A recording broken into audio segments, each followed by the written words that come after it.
Okay, so this is the BeagleBone AI-64. It's a 64-bit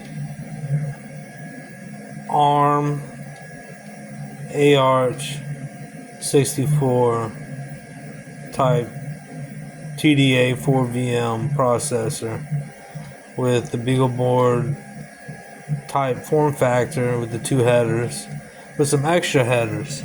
You got 1 through 4 there that can be utilized for various objectives. Anyway, this is a fan, right? You gotta keep it cool. And then we move over here. We got the same Dynamixel, but now it's attached through the U2D2 UART to USB, basically a 232 cable into the 3.0 USB port on the BBAI-64.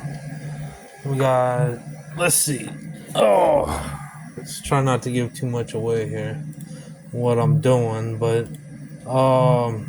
let's run some source from that little bugger, and we'll watch the LEDs light up. Yeah. And we'll watch the reverse motion of the servo. So we'll make it go back and back and back and back and back. Okay, that's it. All right. Yeah.